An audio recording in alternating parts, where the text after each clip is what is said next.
ಅಯೋಧ್ಯೆಯಲ್ಲಿ ರಾಮ ಮಂದಿರ ಪ್ರಾಣ ಪ್ರತಿಷ್ಠಾನ ಸಮಾರಂಭದ ಮಹತ್ವದ ದಿನವನ್ನು ವೀಕ್ಷಿಸಲು ಇಡೀ ದೇಶ ಮತ್ತು ಜಗತ್ತು ಕಾಯುತ್ತಿದೆ. ಇದು ಭಗವಾನ್ ರಾಮನಿಗೆ ಸಮರ್ಪಿತವಾದ ಬಹುನಿರೀಕ್ಷಿತ ದೇವಾಲಯದ ಪವಿತ್ರೀಕರಣವನ್ನು ಗುರುತಿಸುತ್ತದೆ.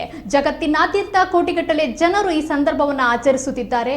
ಮಹೇಶ್ ಫೌಂಡೇಶನ್ನ ಉತ್ಕರ್ಷ ಕಲಿಕಾ ಕೇಂದ್ರದಲ್ಲಿ ಮಕ್ಕಳು ಕೂಡ ಅಯೋಧ್ಯೆಯ ರಾಮ ಮಂದಿರ ಪ್ರಾಣ ಪ್ರತಿಷ್ಠೆಯ ಶುಭ ಸಂದರ್ಭವನ್ನು ಆಚರಿಸಿದರು.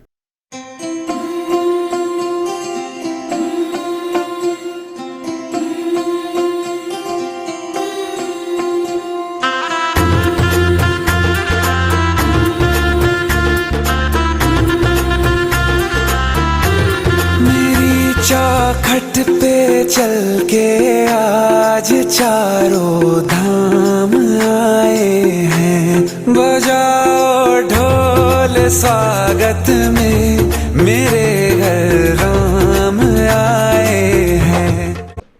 ಬೆಳಗಾವಿಯಲ್ಲಿ ಮಹೇಶ್ ಫೌಂಡೇಶನ್ ಕಳೆದ 15 ವರ್ಷಗಳಿಂದ ಸೌಲಭ್ಯ ವಂಚಿತ ಮಕ್ಕಳಿಗಾಗಿ ಕೆಲಸ ಮಾಡುತ್ತಿದೆ.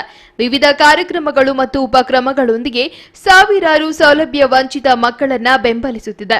ಉತ್ಕರ್ಷ ಕಲಿಕಾ ಕೇಂದ್ರ ಈ ಮಕ್ಕಳ ಸಲುವಾಗಿ ಮಹೇಶ್ ಫೌಂಡೇಶನ್ ನಡೆಸುತ್ತಿರುವ ವಿಶೇಷ ಶಾಲೆ ಕಳೆದ 6 ವರ್ಷಗಳಿಂದ ಕಾರ್ಯನಿರ್ವಹಿಸುತ್ತಿದೆ. ಉತ್ಕರ್ಷ ಕಲಿಕಾ ಕೇಂದ್ರವು ಪ್ರಸ್ತುತ 640 ಮಕ್ಕಳಿಗೆ ಉಚಿತ ಶಿಕ್ಷಣವನ್ನ ನೀಡುತ್ತಿದೆ. ಉತ್ಕರ್ಷ ಕಲಿಕಾ ಕೇಂದ್ರದ ಮಕ್ಕಳು ಮತ್ತು ಸಿಬ್ಬಂದಿಯಿಂದ ಕಲಶ ಪೂಜೆ ಮತ್ತು ರಾಮ ರಕ್ಷಾ ಸ್ತೋತ್ರ ಪಠಣದೊಂದಿಗೆ ಈ ವಿಶೇಷ ಸಂಭ್ರಮವು ಪ್ರಾರಂಭವಾಯಿತು. ಮಕ್ಕಳು ಪ್ರಾರ್ಥನೆಯನ್ನ ಸಲ್ಲಿಸಿ ಪ್ರಭು ಶ್ರೀರಾಮನ ಆಶೀರ್ವಾದವನ್ನ ಕೋರಿದ್ರು. ಮಕ್ಕಳಿಂದ ರಾಮಾಯಣದ ವಿವಿಧ ಪಾತ್ರಗಳ ವಿಶೇಷ ವೇಷಭೂಷಣಗಳು ಆಚರಣೆಯ ವಿಶೇಷತೆಗಳಲ್ಲಿ ಒಂದಾಗಿತ್ತು. ಮಕ್ಕಳು ರಾಮ, ಸೀತೆ, ಲಕ್ಷ್ಮಣ ಮತ್ತು ಹನುಮಂತನ ವೇಷಗಳನ್ನ ಧರಿಸಿದ್ರು.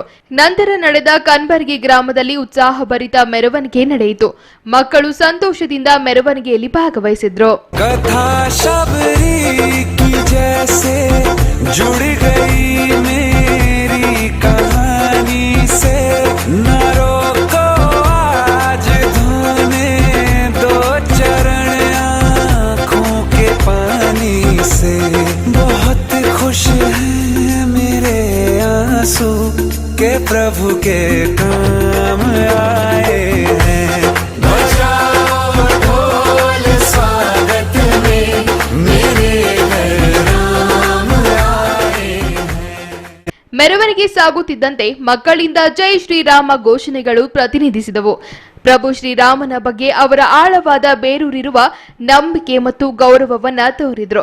ಈ ಸಂದರ್ಭದ ಉತ್ಸಾಹದಲ್ಲಿ ಮಕ್ಕಳು ಈ ದಿನದ ಮಹತ್ವದ ಬಗ್ಗೆ ಮತ್ತು ರಾಮ ಮಂದಿರ ಪ್ರಾಣ ಪ್ರತಿಷ್ಠಾದೊಂದಿಗೆ ಸಂಬಂಧಿಸಿದ ಸಾಂಸ್ಕೃತಿಕ ಮತ್ತು ಆಧ್ಯಾತ್ಮಿಕ ಮೌಲ್ಯಗಳನ್ನ ತಿಳಿದುಕೊಳ್ಳುತ್ತಾರೆ.